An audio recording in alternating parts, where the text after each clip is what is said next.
Alors,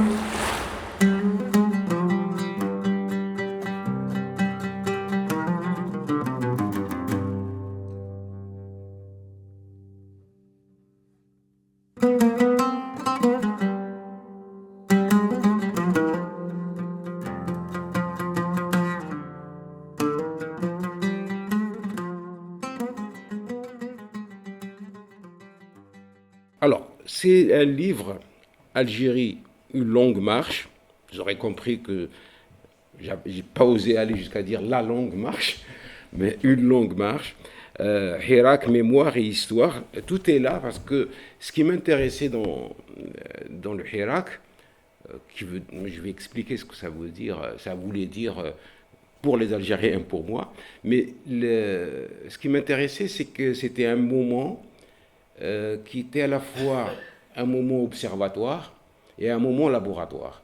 C'est-à-dire un moment où on pouvait observer l'Algérie, in vivo, dans la rue, telle qu'elle est dans ses contradictions, dans ses aspirations, dans ce qu'elle a de sublime et de moins sublime. Et en même temps, on a vu des figures, de nouvelles figures publiques apparaître. Des femmes, des jeunes, des moins jeunes, et des gens de la périphérie qui ont pris d'assaut l'espace public qui leur était jusque-là plus ou moins fermé. On peut revenir là-dessus, même physiquement, quand la ville était barricadée, etc., bunkérisée.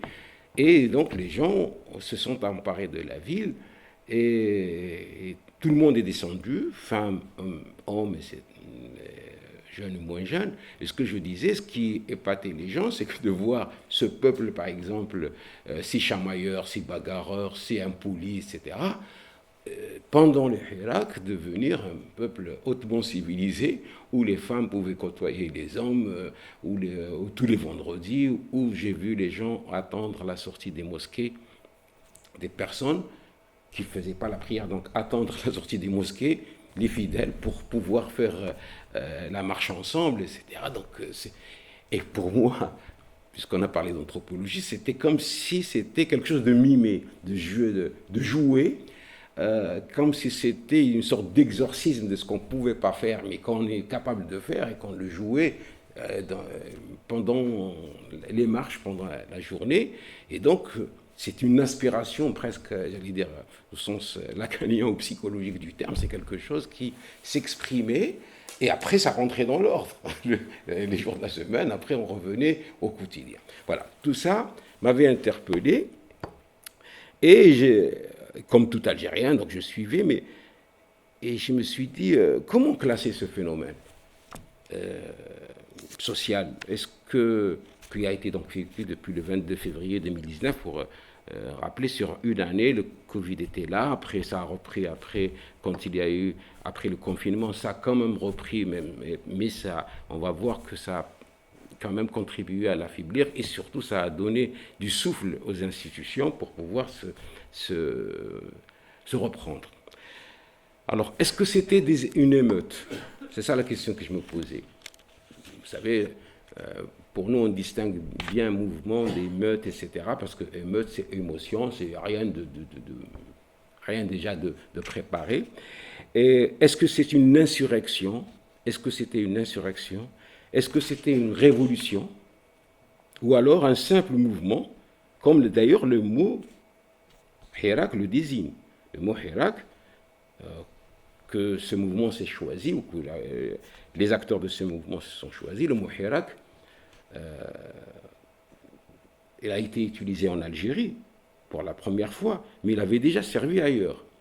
Au Maroc, par exemple, dans le Rif, en 2016, on a utilisé le même mot Hirak, et surtout à partir de 2007, dans les résurrections populaires qui avaient embrasé toute la région du Sud. Mais il y a aussi, bien avant, ce mot avait fait son apparition dans le sud du Yémen. C'est pour désigner un soulèvement qu'on a appelé Hirak el-Janoub, le mouvement du sud, qui prit naissance en 2007, soit une décennie avant celui du Rif de Maroc, vous suivez, et le mot Hirak lui-même m'a interpellé parce que c'est une vocalisation qui se veut distincte de son original Harak, parce qu'en arabe, précis et précieux, on ne dit pas Hirak, on dit le Harak. Dans les dictionnaires, etc. C'est une vocalisation, c'est le tamafdouh. Or, là, c'est souligné, le mot Hirak est souligné, pour souligner sa charge sociopolitique d'abord, et dans le cas de l'Algérie, il est apparu d'abord comme une revendication politique par des voies pacifiques qui se particularisent par son caractère national. Ça, il s'est singularisé par ça par rapport à d'autres émeutes qui étaient des émeutes urbaines ou de la capitale ou régionales. Là, ça a un caractère national. Et l'ampleur aussi de la mobilisation, la diversité sociale et la composition. J'ai parlé des hommes, des femmes et de tous âges. Et c'est une marque inédite dans l'Algérie contemporaine, depuis 88, mais 88, on sait que c'était un mouvement bien spécifique, mais il y a eu les émeutes avant, de 82 à Oran, de 86 à Constantine, mais comme je le dis là, c'est Oran, c'est Constantine, c'est soit des villes, c'est des grandes villes, des métropoles, soit des régions, mais jamais un caractère national comme ça. Alors, le Hirak et Harak, cette altération phonique et son importance, et pour poursuivre sur ce qu'on disait hier, ça va faire plaisir à Ahmed Cheniri qui est là, c'est le triomphe de la parole sur la langue. C'est-à-dire, il fallait encore faire signifier autre chose, c'est-à-dire par la parole, pour signifier qu'on est arabe, mais on n'est pas arabe, à la limite. On n'est pas dans la correction et dans l'hypercorrection, au sens de l'arabité, qui est une norme. On parlait de la langue comme une norme, parce que s'écarter de la norme, être en faute, nous on le connaît comme qui avions subi la langue française, faire une fausse que c'est. Et pour les ceux qui sont aussi dans arabophones ou arabisants, je veux dire produits de l'école, ils sont dans la même hypercorrection par rapport à la langue. Là, s'en écarter, c'est en soi une révolte, c'est en soi significatif. Alors, on peut revenir là-dessus, mais ce n'est pas le plus important pour moi, mais c'est quand même important à souligner. Ces caractéristiques, la généralisation, au niveau spatial, l'ampleur, la mobilité, l'assiduité, la persévérance, c'est quand même une réalité qui interpelle tout observateur. Et quels qu'en seraient ces probables prolongements, vous aurez remarqué que je n'ai pas clôturé la chose, c'est quels qu'en seraient, peut-être que ce n'est pas fini, quels qu'en seraient donc ces probables prolongements, ces tournants et issus, le Hirak s'inscrira durablement dans la mémoire collective des Algériens. Et la date du 22 février constituera, à n'en plus douter, un jalon dans l'histoire du pays. Il en a quelques dates, mais celle-là est venue s'ajouter. Comme vous le savez, ce mouvement avait débuté en réalité une semaine avant cette date désormais reconnue par tous. Une première manifestation assez importante s'était produite le 16 février 2019 à Kharrata, une ville située à l'extrémité est de la wilaya de Bijaya. Elle sera relayée par une autre à Khanchla, le 19 février, qui est très importante, celle-ci, parce que c'est là où il y a eu symboliquement la destitution du cadre. Le cadre, pour ceux qui ne connaissent pas, le président était impotent pendant le 4e mandat, et l'enjeu c'était le 5e mandat. Or, pendant tout son 4e mandat, au lieu de se présenter, on présentait à sa place sa photo encadrée, donc son portrait encadré, on l'appelait le cadre, et on offrait au cadre des cadeaux, on offrait un cheval, on pouvait offrir On a même offert un cadre au cadre, c'est-à-dire la photo du président au président. Et donc, le portrait était bien dressé, bien fixé au fronton de la mairie de Khenchela. Et justement, le maire avait défié ce turbulent de Nekez qui était venu pour défier donc, le maire, parce que le maire avait dit qu'il vienne ici, etc. Et il avait fait une grande banderole, c'était le drapeau, et il y avait le cadre. On a escaladé, on a évité soigneusement la banderole du drapeau, et on a fait tomber le cadre, destituer le cadre. Donc c'était, à mon sens, moi, un départ très important, c'est un moment symbolique très important. Et tout de suite après, le 22 février, à Alger, c'était la capitale, donc c'est symbolique, c'était devenu un mouvement national. Donc ce geste aura donc un impact et un retentissement certain.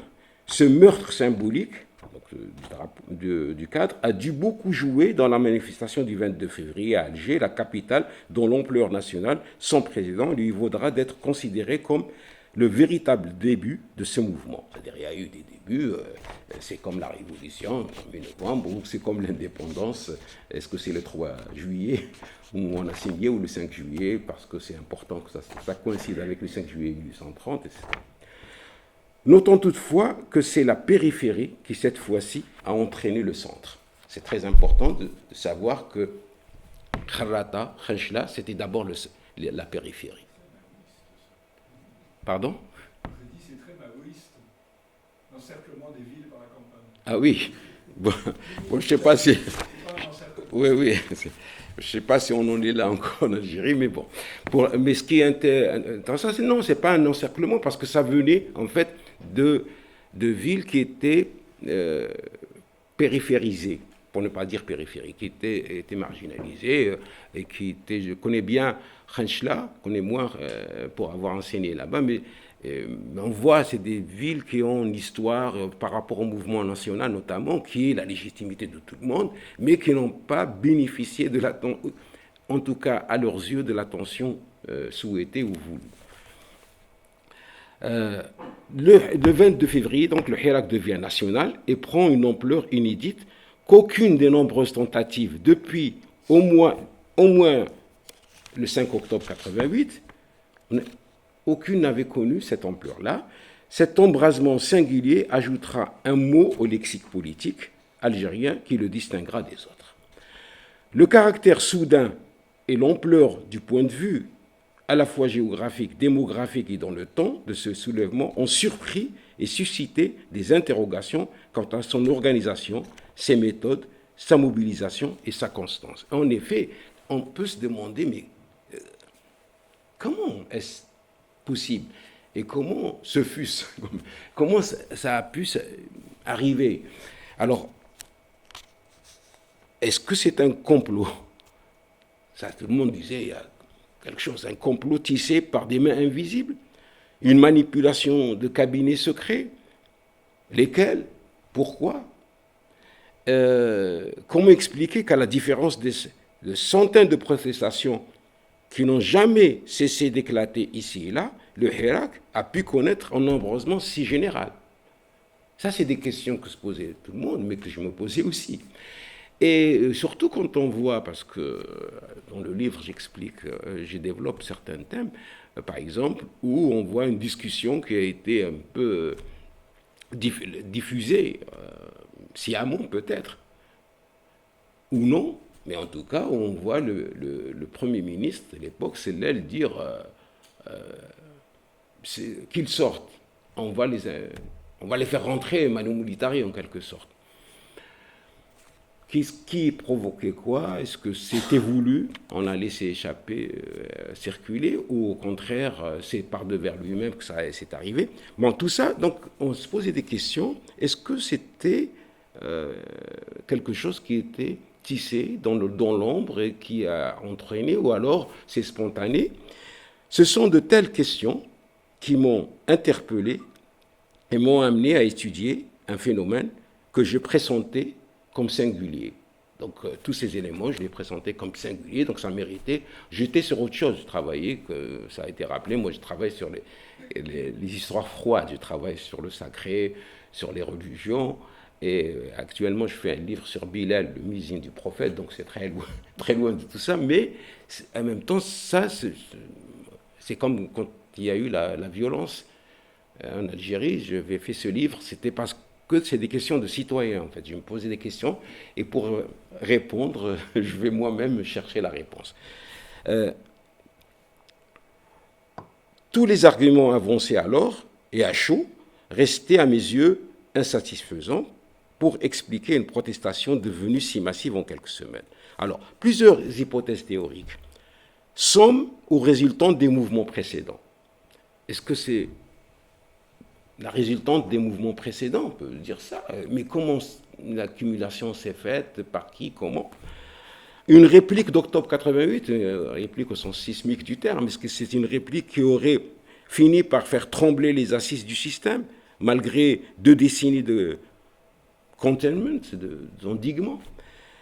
Les explications économistes aussi, arguant de la chute du prix du pétrole, on sait maintenant que ce n'est pas vrai, puisqu'on a des milliards. C'est peut-être la corruption, mais pas la chute du prix. C'était peut-être le trop-plein plutôt que le manque.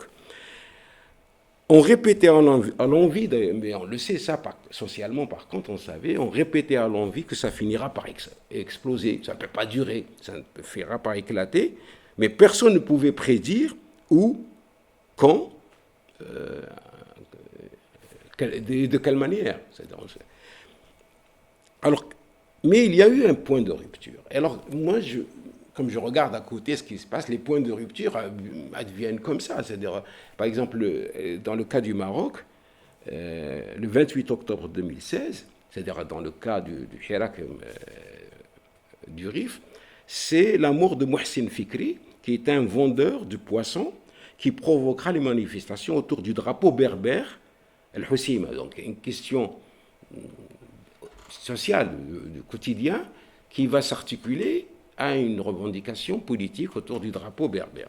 Les circonstances effroyables de sa mort, vous savez, je ne sais pas, pour ceux qui ne connaissent pas, il a été pris dans une benne, on dirait, il a été broyé dans une benne, parce qu'on a ramassé son chaland, il vendait sur le trottoir donc des légumes, etc.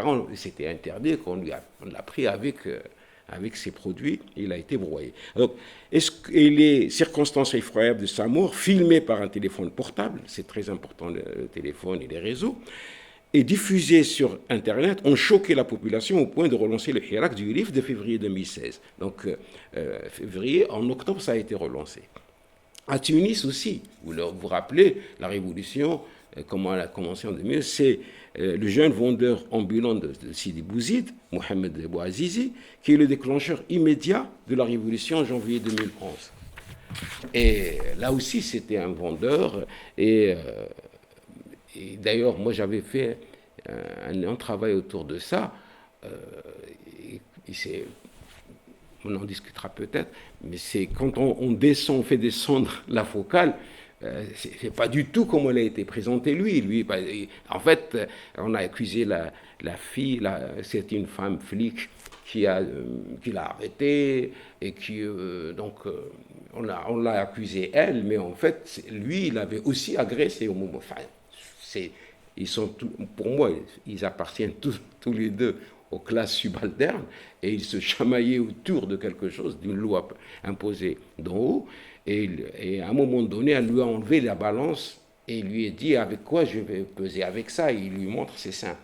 Et c'est ça ce qui s'est passé en réalité quand on fait l'enquête. Mais après, c'est qu'un déclencheur, parce que ce qui existait avant chez lui, comme chez elle, et comme chez tout le monde, c'était autre chose. Donc ça, c'est pourquoi je parle du déclencheur. Ici, le déclencheur n'est pas un événement ordinaire, entre guillemets, parce que c'est ce que j'appelle un événement ordinaire du quotidien qui vient déclencher quelque chose qui a déjà un soubassement, un lit. Ici, c'est une décision politique, celle de reconduire pour un 5e mandat un président impotent. Et si on veut chercher le petit événement, c'est la salle Harsha avec le kashir. C'est-à-dire, on va ramener les gens, on va leur donner des sandwichs. En Algérie, le saucisson, on continue de dire saucisson kashir, ça rappelle une époque. Et donc, on leur a distribué ça, enfin, aux gens qui applaudissent. C'est le petit événement. Mais en réalité, c'est autre chose. C'est la décision qui est ressentie par l'écrasante majorité des Algériens comme un degré supplémentaire dans le mépris et l'humiliation. Qu'ils aient été aidés ou manipulés pour s'organiser dans cette mobilisation, la question est pourquoi les masses, toutes catégories confondues, ont-elles répondu si puissamment? C'est ça la question. Ce n'est pas qu'ils aient été manipulés ou pas, mais pourquoi elles ont marché si puissamment dans ça? Difficile de parler de génération spontanée, c'est sûr. En revanche, il est permis de penser qu'il y a sans doute combinaison entre un long processus d'exacerbation d'une crise et la capitalisation d'acquis et d'accumulation de ressources par une maturation conséquente. Ça, c'est du jargon, mais c'est important de le dire parce que c'est pour répondre à ceux, on critique beaucoup les intellectuels ou les élites d'une manière générale politique, mais on ne sait pas que ça laisse des traces, les ruissellements laissent des traces. C'est-à-dire, il y a eu des petites choses qui se sont aussi accumulées, les médecins, certains journalistes, certains intellectuels, certains hommes politiques, etc., qui ont fait des petites choses qui restent aussi dans la mémoire collective. Pour l'observateur, un tant soit peu averti, depuis déjà quelques années, les signes annonciateurs se multipliaient et se densifiaient tous les jours dans les différents secteurs. Enseignement, médecine, police, même la police, les retraités, les militaires, Dans les régions aussi, la Kabylie, c'est connu, mais c'est le sud du pays aussi, c'est moins connu. Mais pour y avoir assisté à plusieurs manifestations, notamment autour de gaz de schiste. Indique bien que la société était au bord de l'explosion. Elle était déjà préparée en quelque sorte. La maturité, la responsabilité et la profondeur de ce mouvement qui s'est imposé si rapidement et de manière aussi globale sont une première qui tranche avec ce que nous avons pu connaître et semble avoir surpassé les attentes et les espérances.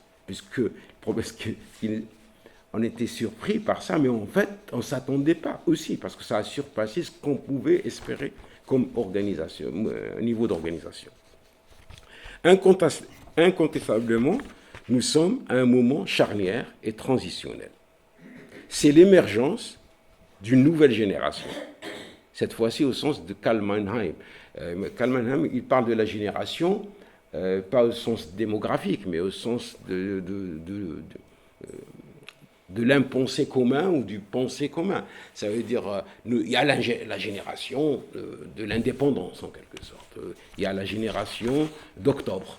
Il y a des générations comme ça qui sont... C'est pas parce qu'on a 2 ou 3 ans de plus ou 4 ans de plus, mais qu'on adhère à un moment, un régime historique, pour parler comme Hartog ou comme d'autres. C'est-à-dire, il y a un moment où les gens adhèrent à une façon de percevoir et rentrent dans un univers aussi de perception. Et c'est l'émergence pour moi d'une nouvelle génération qui n'est pas seulement une cohorte démographique, mais un produit historique. L'univers symbolique de cette génération ne correspond plus tout à fait à celui qui a présidé jusque-là à l'organisation de l'être ensemble. Le grand récit national n'opère plus.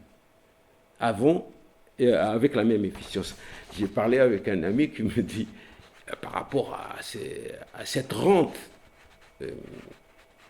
qui légitime, plutôt ce discours qui est nationaliste et patriotique de ceux qui ont fait la guerre et qui légitime la rente, il m'avait dit, si on avait payé un mercenaire qui aurait libéré le pays, ça nous aurait coûté moins cher, si c'est que libérer le pays.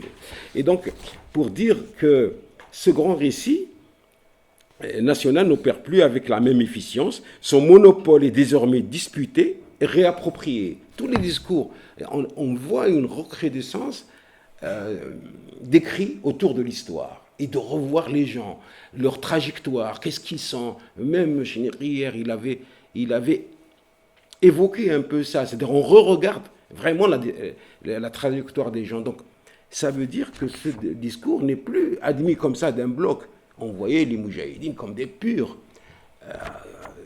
L'histoire montre que ce n'est pas toujours le cas. Et donc, ces fondements sont revisités, les fondements de ce discours sont revisités et réinterprétés à la lumière des réalités historiques propres à cette génération. Ce sont les expériences partagées des membres de cette génération qui la distinguent de celle qui l'a précédée. C'est-à-dire, cette génération a partagé autre chose. C'est-à-dire, quand on parle avec les gens, moi, je suis très vieux, mais quand je parle avec certains, avec la génération qui est aux commandes, je suis un enfant. C'est-à-dire, je me souviens un jour, je descendais, on était invité avec les cadres de la région, de ma ville natale. On voulait nous recevoir, nous faire un truc. Il y avait des médecins que tu connais. Eh bien, c'était un moudjahid qui avait l'âge de... Il était plus âgé que mon père et qui était vieux, donc il me dit, continuez à étudier. Nous sommes toujours là pour vous défendre.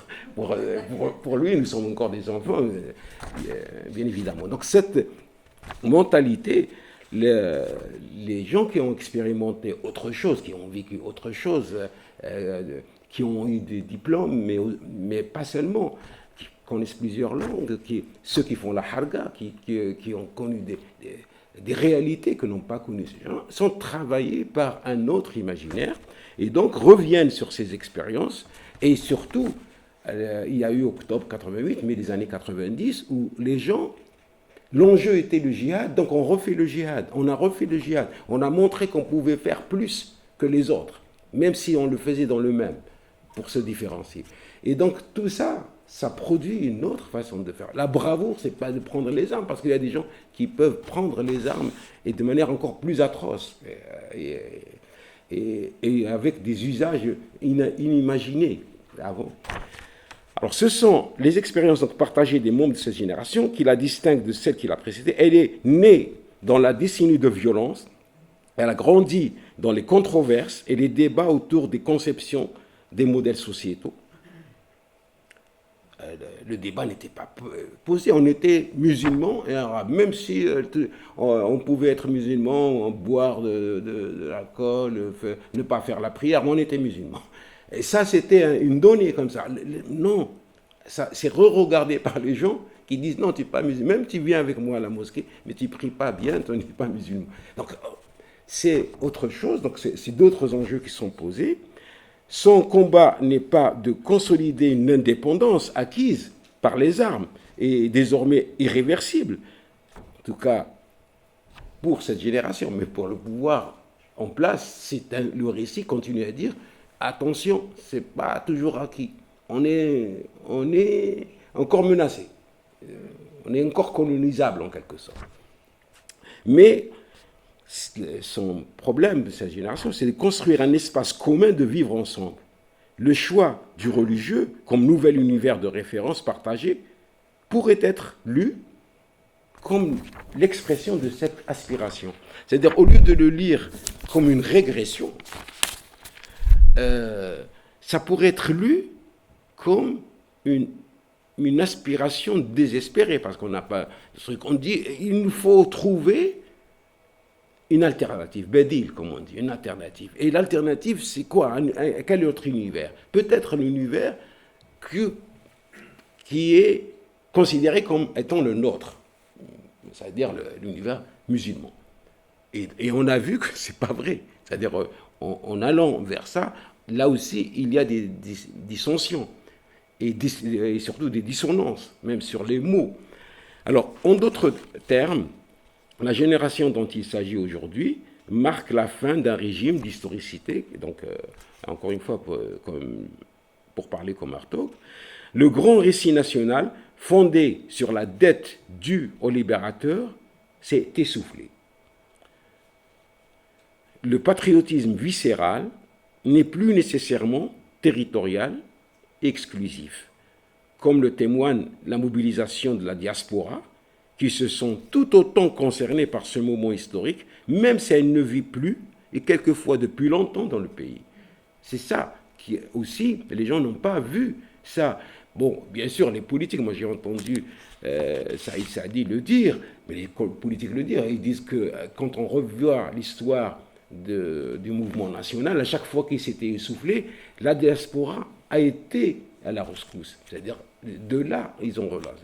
Et tous les partis, depuis l'Étoile nord-africaine, après la Fédération de France, on sait que c'est ça qui fait une nation. Alors que pendant longtemps, la nation était censée être une communauté vivant sur une même terre, sur une même portion géographique, oubliant que l'attachement pouvait être autre. Le régime donc d'historicité fondé sur le mythe d'une unité est désormais inopérant dans une société où la cohabitation des différences est à la fois une réalité et un défi. C'est une réalité aujourd'hui, la cohabitation des différences, parce que c'est pas vrai, le même n'existe pas. Quand, il faut créer la différence même dans le même, c'est-à-dire on croyait que l'altérité était nuisible. Et donc, il fallait créer quelque chose qui serait monolithique. Mais après, il faut quand même se distinguer pour parler comme certains. Après donc une décennie de violence et 2 décennies de tentatives de sortie de violence, le temps d'une génération, donc, le mythe communautaire, contraint par les nécessités historiques, laisse place au rêve sociétal porté par la jeunesse démographiquement majoritaire. Là aussi, il faut le savoir. La population, et c'est ça qui pose problème d'ailleurs dans le système politique, c'est l'âge des dirigeants par rapport à l'âge de la société. Et on le voit ici. Ce qui est paradoxal, c'est que ici, dans la démographie autre, on voit qui se bat pour diriger l'âge des prétendants au moins, et même des dirigeants, même du premier dirigeant, par rapport à un pays où la démographie est inversée, où la base est très large pour aller vite. Eh bien, ce n'est pas le cas. Donc ça, c'est une situation... Toutefois, donc, ce mouvement concerne toute la société, dont il reflète parfaitement la structuration sociologique, la mixité du genre, de l'âge, des catégories socioprofessionnelles, des obédiences, des régions on en fait un mouvement sociétal de fond. Alors pourquoi je dis ça? Parce que même les gens, les autonomistes par exemple, Kabyles, etc., croient qu'ils sont dans une croyance, croient que les Kabyles sont sur la terre de Kabylie. Oublions que moi, dans ma famille, j'ai 2 frères mariés à des Kabyles, par exemple, pour aller vite. Que l'histoire de l'indépendance est passée par les brassages qu'il y a eu, le nombre de Kabyles qui vivent en dehors de la Kabylie, dans l'Algérie, je veux dire, et qui ont une histoire, fait que c'est beaucoup plus complexe qu'on le croit. C'est-à-dire de poser des équations aussi simples. Ça, c'est l'avis de l'observateur. Je ne suis pas dans le politique, la prise de position ou autre. Je suis dans regarder les choses de cette manière-là, voir comment on est dans des brassages à la fois démographiques, à la fois dans les gens, par exemple. Les femmes ne travaillaient pas en 62. C'est-à-dire, une femme, quand on a mis les femmes, certaines femmes policières par exemple, les gens venaient curieusement voir comment elles pouvaient diriger la circulation. C'est ma génération était dans ça. Aujourd'hui, on a souvent des officiers, femmes, qui viennent dans les contrôles, dans les douanes, c'est banalisé. Je ne parle pas des secteurs traditionnellement comme l'enseignement ou la santé. Je ne parle pas de ces secteurs qui sont féminisés. Je parle d'autres secteurs. Les militaires, les gendarmes, il y a des femmes générales en Algérie. Alors, et donc, c'est tous ces paradoxes-là qui font qu'on est dans une autre mixité et des obédiences différentes. C'est-à-dire les cadres, en commençant par l'armée, parce que l'armée, c'est très intéressant, parce qu'elle a des cadres qui sont formés dans les plus grandes écoles. Et ces cadres ont fait l'URSS ou les États-Unis ou l'Angleterre, la Pologne ou la France. On peut imaginer aussi qu'on trimballe quand on vient, sans compter les gens qui ont fait le Moyen-Orient, l'Irak, etc. Donc tout ça, il faut faire cohabiter tout ce monde-là.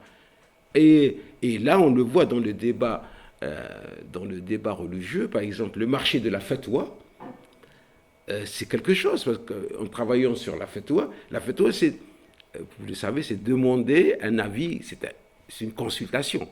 Ici, ça a une connotation de djihad, mais la fatwa, on peut dire, est-ce que j'ai le droit de m'asseoir devant un parterre mixte, par exemple. Ça, on peut poser une question aussi banale.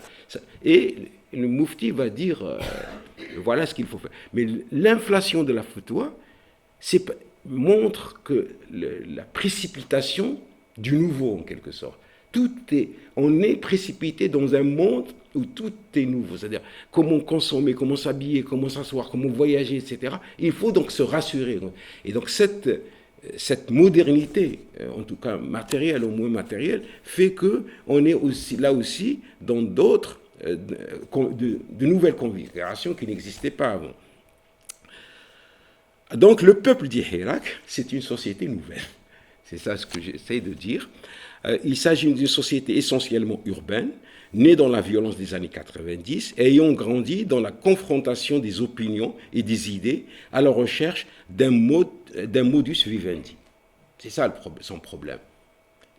D'ailleurs, je conclus le livre en disant que, en tout cas, j'y crois. C'est-à-dire, tout ce qu'on a dit pacifique, tout ce slogan qui a traversé Silmiya, Silmiya, c'est en fait un exorcisme de la violence, mais je me suis dit, dans quelle mesure le Hirak, et ça serait une grande réussite du Hirak, c'est de nous faire sortir de la violence.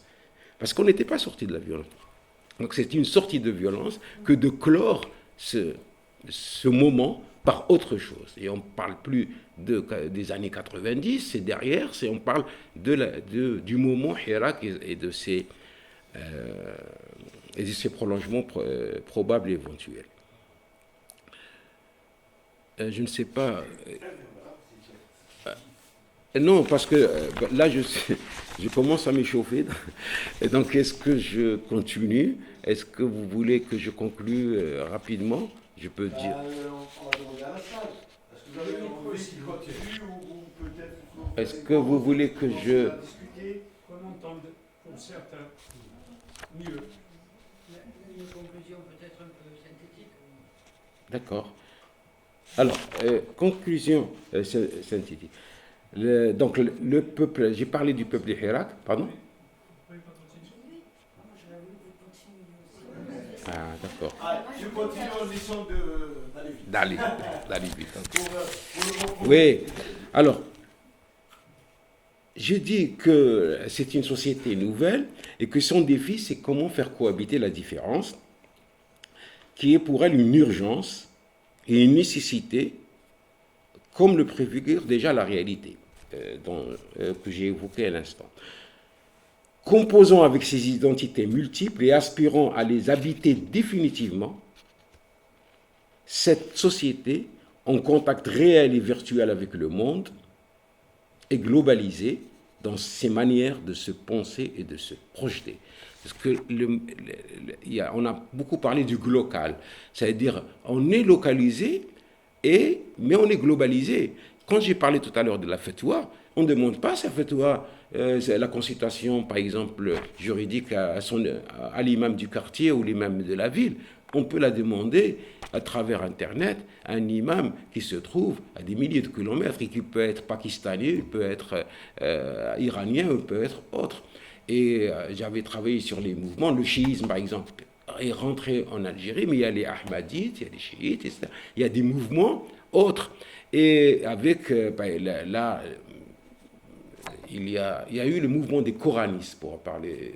Les coranistes, c'est les gens qui disent, nous sommes musulmans, mais on croit que le Coran, tout ce qu'apportent les compagnons, etc., et surtout les traditionnistes, comme le Bukhari, qui est la grande référence, que Bukhari est venu 3 siècles après le prophète. Et il a utilisé une méthode, c'est sa méthode, qui lui a permis d'écrire. La méthode, le Jarh al-Ta'dil, ça s'appelle. Cette méthode, c'est comment valider un hadith.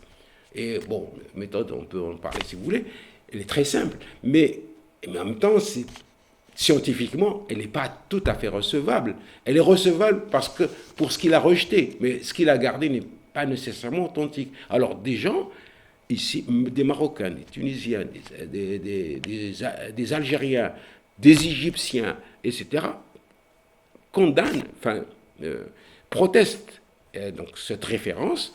Et le dernier, c'est un jeune Marocain qui a écrit Al-Bukhari Nihayat Ustura, Al-Bukhari, la fin d'un mythe. Et quand on voit, il a ses arguments, parce qu'il a relecture. Je ne parle pas de Shahrour, qui est le grand réinterprète du Coran. Donc tout ça, c'est pourquoi je parle de globaliser. Et exprès, je prends le religieux, parce que quand on dit globaliser, on pense déjà, on est dans la modernité. Mais quand j'avais travaillé sur les islamistes en Algérie, moi j'avais travaillé sur le costume islamiste. Moi je suis anthropologue, je ne m'attache qu'à des choses concrètes. Le costume, quand on le regarde, le salwal était afghan, les baskets américaines, il y avait un jean, il y avait un truc à la Mas'oud, et donc lui était globalisé déjà dans ses vêtements, dans ses références. Et donc c'est la même chose pour les formules. Je travaille sur les formules, par exemple, de condoléances. L'Aza, Ahsanallahu aza'akum, etc. On peut traduire si vous voulez. Ça, c'est mon père ne saurait pas répéter ça. Mais mon frère qui n'a pas étudié, qui est moins religieux que mon père, je le sais, eh bien, lui, il a des formules toutes faites, etc. Le Hajj, par exemple, quand notre génération l'a sorti, c'était d'aller à Paris, on va dire. Mais maintenant, c'est d'aller à la Umrah. Et bon, après, si on analyse ce qui se passe, il faut voir les photos. Moi, mon frère m'a envoyé une vidéo, je le voyais en session à Umrah avec des femmes à côté de lui, il y avait une mixité. J'ai dit, mais c'est bien ce qui se passe. C'est-à-dire, mais par rapport à la norme, c'est-à-dire que local, on part avec des normes locales et on voit autre chose ailleurs. On voit des femmes qui fument, par exemple les Syriennes ou autres, et qui sont âgées. Et alors que pour la représentation locale, une femme qui fume, elle est déjà une divorgandée, alors qu'elle peut être religieuse. Bref, c'est tout ça, je dis, qu'on est dans une autre génération. Voilà, excusez-moi, mais je suis obligé de donner un peu le terrain pour montrer pourquoi je parle de globalisation. C'est tout ça, et c'est pour aboutir à ça, c'est une société, paradoxalement, en voie de sécularisation, et revendiquant le religieux comme une composante de l'identité et ne cessant de le réinterpréter. C'est-à-dire les fatwas répétés, c'est comment je vais voir un moufti, je lui dis, est-ce que ça c'est permis? Il me dit, non, je vais voir un autre, parce que je cherche quelqu'un qui va valider ce que je fais. Donc, c'est pourquoi je parle alors, je ne parle pas des mariages, on a parlé de mariage mut'a, on a parlé de la ruqya, etc. Tout ça, derrière, ce que c'est plein de drames que vivent les gens. Une personne qui a fauté. Alors, j'avais travaillé sur les sexualités en islam et il était épaté par le marché de la reconstruction virginale. Et c'était avec des kits, avec des prix, et la vie des religieux sur ça. La vie des religieux, c'est pour dire, est-ce qu'une femme qui reconstruit sa virginité pour se marier, est-ce qu'elle le cache à son mari? Est-ce qu'elle est dans le halal ou dans le haram? Alors il y a certains qui disent, non, la vie en couple, elle est basée sur la sincérité. L'autre, il dit, non, le bon Dieu dit, si vous faites une faute et vous la cachez, que seul Dieu, le truc, c'est mieux. C'est-à-dire, il ne faut pas que vous deveniez un modèle. Et c'est-à-dire, chacun va de son... Et bien sûr, on choisit ce qui nous arrange dans tout ça. Et j'ai parlé de cet exemple, il y a plein d'autres exemples sur si on est enceinte, si on n'est pas enceinte, et les hommes aussi, parce qu'on parlait de l'homosexualité par exemple. Maintenant, on commence à faire sortir des versets qui parlent des Rilman, des millions, dans le paradis. Est-ce que dans ce cas-là, l'homosexualité est-elle ou pas admise? Vous voyez, c'est complexe et je dis que c'est une société, en posant ces questions seulement, elle est en tout cas en prise avec une modernité, avec la sécularisation. Elle revendique donc l'univers religieux comme un espace de discussion, comme une sorte de domaine de définition, quoi. Aux mathématiques. Il faudrait quelque chose pour valider les règles. Donc, on rentre tous dans ce domaine et on discute à l'intérieur et peut-être on peut s'organiser. Principale composante démographique, c'est la jeunesse qui porte ce mouvement, et je dis, mais les aînés y ont contribué activement. Le caractère populaire du mouvement ne devrait pas laisser croire qu'il est le fait d'une seule génération. C'est ce que j'ai dit. Elle est encore moins d'une génération spontanée. C'est pourquoi tout à l'heure j'ai posé la question spontanée. Ce n'est pas tout de suite que ça s'est passé. Et je dis génération spontanée dans tous les sens du mot. Le travail de fond mené depuis longtemps par certaines élites, militants, opposants, cyberactivistes, journalistes, caricaturistes, artistes, écrivains et autres intellectuels, et en vous disant que ça, vous pouvez, si je parle caricature, vous pouvez penser à Dilemme ou à autres, si vous pensez à certains journalistes comme ça, ou comme d'autres, à certains artistes, des écrivains comme Bouchidra. On est d'accord, on n'est pas d'accord, mais c'est des choses qui passaient aussi dans la société, qui faisaient finir par passer. Ce n'est pas à négliger, c'est ce que j'essaie de dire. Peu nombreux et peu audibles, il y a une quinzaine d'années, par leurs éclairages, analyses et dénonciations, ces élites, n'en déplaise au populisme ambiant, ont fini par être en phase avec une majorité aujourd'hui mieux préparée, plus réceptive et assurément mieux disposée à la rupture. Dans les faits, le Hirak se révèle un véritable observatoire des contradictions sociales et un moment privilégié dans les confrontations, faisant quelquefois du Hirak un véritable laboratoire. Alors, son aspiration, et j'aurai bientôt terminé, en fait, même flou, le projet du Hirak est incontestablement celui de changer le système.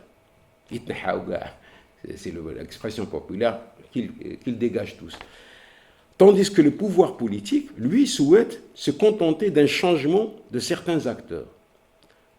En empruntant la métaphore numérique, on peut dire que le Hirak vise le changement du logiciel, tandis que le pouvoir propose sa reprogrammation. Et en termes politiques, le pouvoir est prêt à concéder la réforme, alors que le Hirak voudrait faire aboutir la révolution, qui est quelque chose de flou, mais c'est une révolution au sens premier du terme, c'est-à-dire comme la Terre fait une révolution, il faut tout remettre dessus-dessous. Chaque solution a sa logique et surtout un coût. La réforme peut être un pas vers le changement, souhaité par le mouvement, mais l'issue n'en est pas garantie. On est dans cette situation aujourd'hui. Les gens te disent, oui, quand même, on a une stabilité, il y a les élections, c'est toujours ça. Mais l'issue, ça dépend de qui attend quoi. L'issue n'est pas garantie. Alors, la mémoire d'octobre 88 et de ses promesses déçues ont encore les esprits. On peut préférer commencer par la tabula rasa, et c'est donc le choix de la révolution. Le chemin n'est pas nécessairement plus court, parce qu'on croit que c'est plus court, au regard des divergences qui caractérisent les forces en présence, et au regard de l'histoire. On peut regarder la Tunisie voisine. Quand on a parlé du printemps arabe, on a dit, ça y est, c'est complet, ça a été chassé, c'est la même. Moi, j'ai des amis tunisiens, je fréquente la Tunisie, j'ai enseigné en Tunisie. C'est le modèle, la Tunisie. Aujourd'hui, c'est le contre-modèle. On peut parler de l'Égypte. C'est les deux révolutions qui avaient le plus, un peu, avancé, on dirait, qui étaient... Aujourd'hui, ça pose problème. Et donc, c'est pas toujours. Là encore, je ne dis pas que la phase algérienne est meilleure. Je suis en train de dire que c'est toujours complexe. Les deux sont complexes. C'est toujours compliqué. Alors, la question qui vient, et qu'on me pose souvent, est-ce que le Hirak a échoué? Est-ce qu'il a échoué? Et je conclurai sur ça. Si le Hirak n'a pas clairement abouti, il n'a pas totalement échoué non plus. C'est une réponse de Normand, vous l'a dit. Mais s'il n'a pas réussi à faire tomber le régime, il a néanmoins allumé un feu qui, à mon avis, n'est pas près de s'éteindre, même s'il passe par des phases moins intenses. Et tout ce qui se fait aujourd'hui se fait dans le creux de cela. C'est-à-dire, on a révisé la Constitution, on a constitutionnalisé le Hirak. Il faut le savoir. Il y a le Hirak est dans la Constitution algérienne. Le Hirak béni. On parle de l'Algérie nouvelle. Et aujourd'hui, ou hier, le président était, tenez-vous bien, à Khenchela. C'est une des rares sorties du président. Quand même, un hasard. Les gens qui programment les sorties du président ne sont pas des idiots. On sait la symbolique d'être admis, que le président puisse réussir une sortie là-bas, c'est important. Dans la symbolique par rapport au cadre qui était tombé au début du Hirak. Donc tout ça pour dire que le Hirak est toujours à basse intensité, en arrière-plan. Des actions de mobilisation continuent sous plusieurs formes aussi. Il y a les multiples formes de résistance, comme les grèves de la faim des détenus. Ils sont détenus, mais ils ne sont pas totalement absents, parce qu'il y a des gens qui font des grèves de la faim, et on finit par le savoir, et ils sortent, soit ils meurent, soit ils sont à l'hôpital, mais ils font parler d'eux. Mais aussi leur plaidoirie dans les prétoires. C'est un moment aussi où le Hirak est présent. Et on reporte parfois selon la conjoncture. J'ai vu que là, Tigontourine, le procès a été reporté. Donc, il y a la calendrier politique, il y a aussi ça. Donc, le Hirak, on tient compte. Et Louisa Hannoun, je l'ai entendu parler, parce que le président a réuni tous les partis pour la première fois pour discuter avec eux, pour reprendre langue, etc. Et Louisa Hannoun, on a filmé et on a diffusé, pas par hasard, parce qu'elle est la plus extrême, mais en montrant aussi son adhésion à cette donne politique, mais en même temps en disant clairement quand même comment l'État qui est le plus radical sur la question de la Palestine et qui n'a peur ni des Américains, ni des Français, ni de personne pour dire la position officielle, comment il empêche le peuple, pourquoi aurait-il peur du peuple qui sortirait dans la rue pour soutenir la Palestine?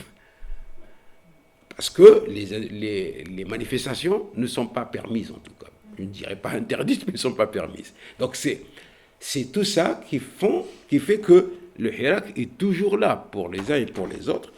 Je disais, il y a également la solidarité de certaines chaînes à travers tout le pays et au-delà. Il y a des chaînes, même si on les ferme, mais non, j'ai parlé tout à l'heure des réseaux. Les réseaux, c'est très important.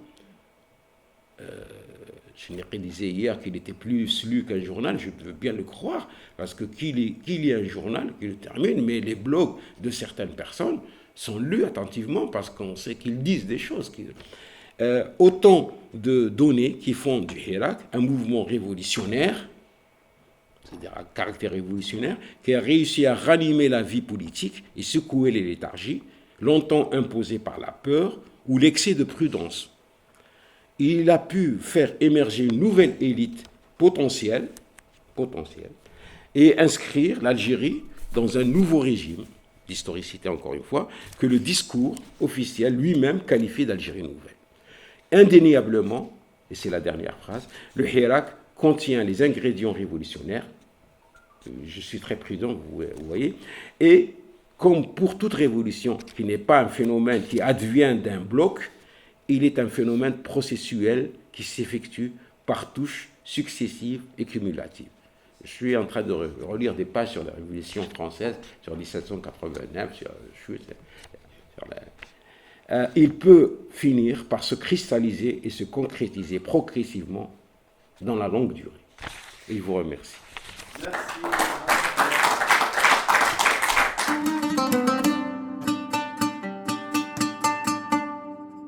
Merci.